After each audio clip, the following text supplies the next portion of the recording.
بسم الله الرحمن الرحيم والصلاة والسلام على رسوله الكريم سيدنا ونبينا محمد وعلى آله وصحبه أجمعين. We've been hearing left and right from different sources that hodan naaleye and her husband is being killed in Kismayo. First of all, if this news is true, I send my condolences to her family, and I ask Allah subhanahu wa ta'ala to give them the strength that they need, and I ask Allah subhanahu wa ta'ala to give them the patience, the sabr that's needed to deal with this horrific incident. And I ask Allah subhanahu wa ta'ala to forgive Hodan and elevate her to the highest level in Jannah. Indeed, it is from the Sunnah of Nabi sallallahu alaihi wasallam that we learn that your end and how people talk about you after you leave and your departure from this dunya is an indication whether Allah accepted you or not. And from what I'm hearing right now from all social media sources, that everybody is saying beautiful things and good things. They're mentioning memories of hodan naaleye that they had with her. And I personally, alhamdulillah, worked with Hodan closely. May Allah subhanahu wa ta'ala again forgive her if the news is true. And she was a wonderful, wonderful person. Even before she put the hijab on, you can tell that Iman was in her heart, and he loved Allah, and she loved Allah and she loved Islam. She loved her faith. She was proud of being a Muslimah. She was also proud of being Somali. She was very proud, and she wanted to do something for her people, for her faith, for her deen, for her community, and for herself. And I ask, these people who are doing this, killing innocent people, killing the best of us.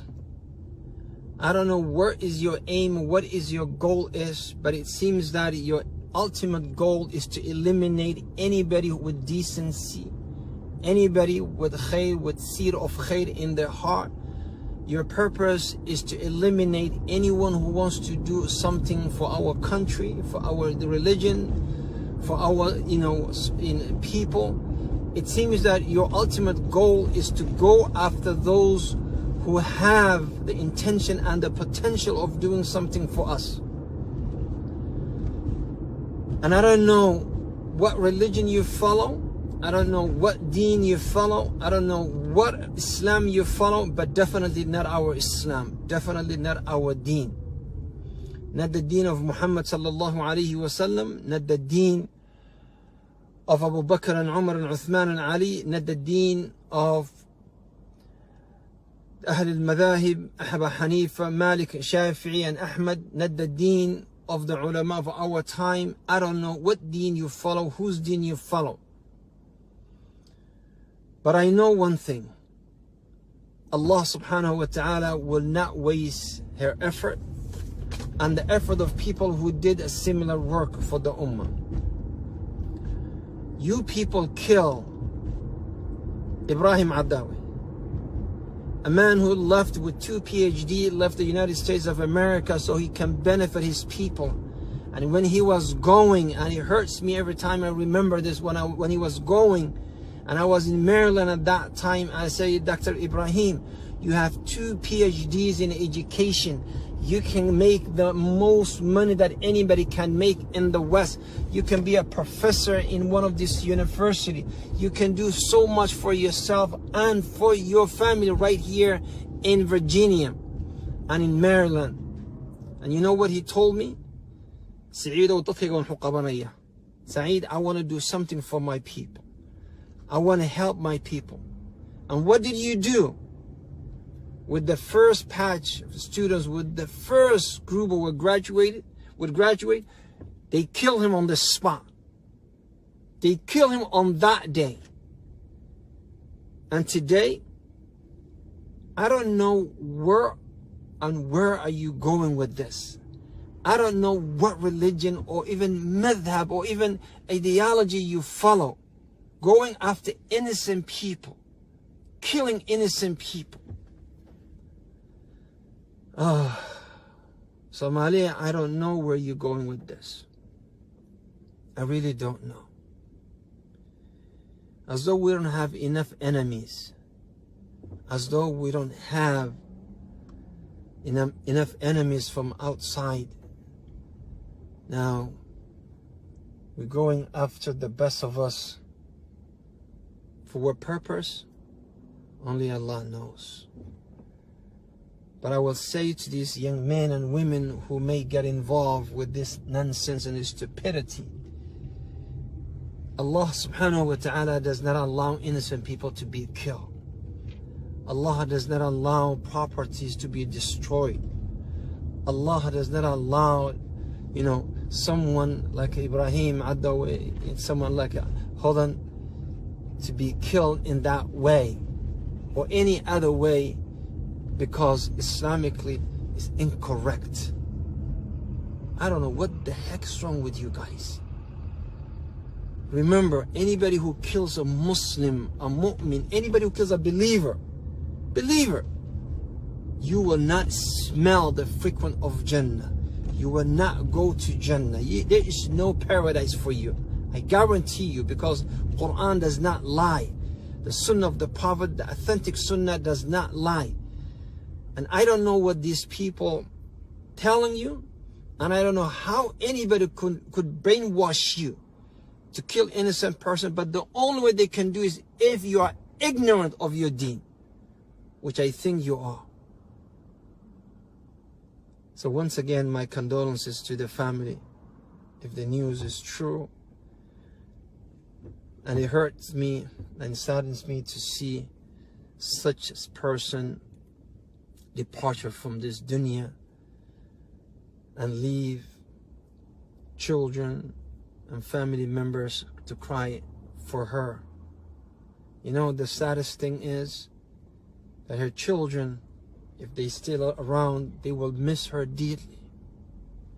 And you idiots who did this, do you know how much you would impact those innocent children who may misunderstood Islam because of you and would say Islam took our mother away from us?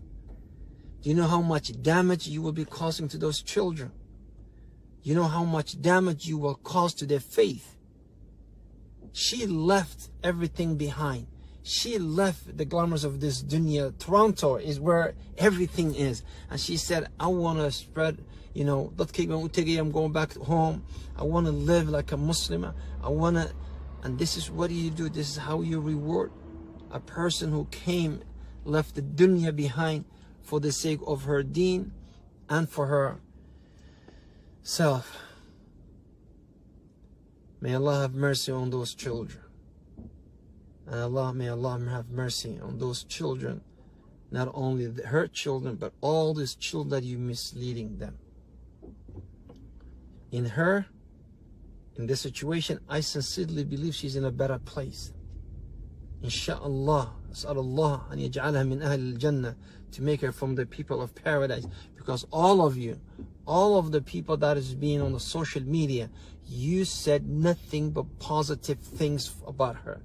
And the Messenger of Allah sallallahu alaihi wasallam was sitting one day, and a janazah passed by him, and the people start cursing that person, and then the Messenger of Allah said wajabat, and then another janazah passed by him, and everybody was praying for that person, was praising him, was saying, what a wonderful man. I have seen him in the masjid. I have seen him reading the Quran. I have seen him, giving a sadaqah. I saw him doing this and this. And then the Messenger of Allah said, wajabat. They say, Ya Rasulullah, for the first one, the evil one, you said wajabat, and for the good one, you said wajabat. Why? And he said, sallallahu alayhi wasallam, you are the shuhada of Allah on this earth. And when you said evil thing and bad thing about the first one, we say wajabat jahannam is for that person because of your testimony. And but the second one, you said a lot of good things, and I said wajabat, it became wajib for him because you praised him. So Jannah became wajib for that person. And I will say to all of you who have been praising her, I guarantee you, wajabat. You said wajabat, and it would be wajabat bi-idnillahi subhanahu wa ta'ala. Wajabat.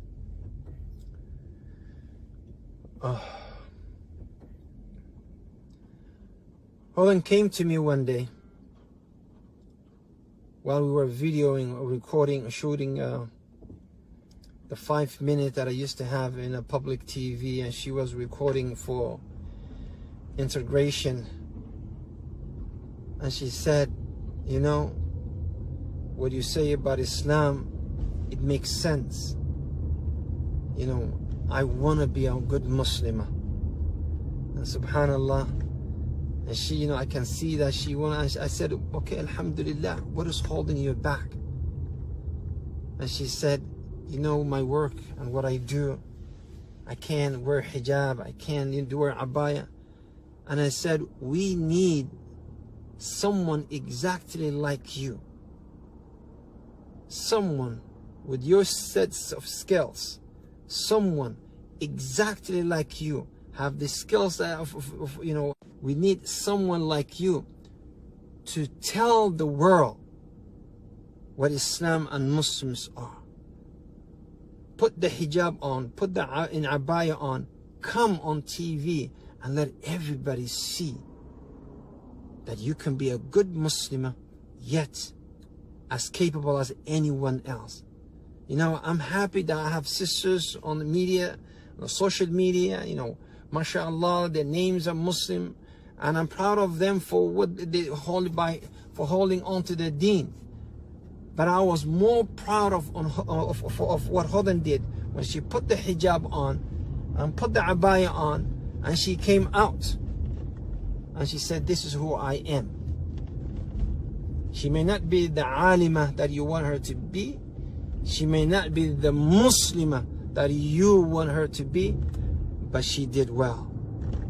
And on the day of Qiyamah, inshallah, I will stand in front of Allah and I will say this, Ya Allah, I've known her being a good person. I've known her trying to be a good Muslimah. I've known her being that. So my dear brothers and sisters in Islam, I would have to let you go, inshallah. But I ask Allah subhanahu wa ta'ala to bless our sister if that was the case, and to forgive her sins, and to give the family the iman and the sabr that was needed. Assalamu alaikum wa rahmatullahi.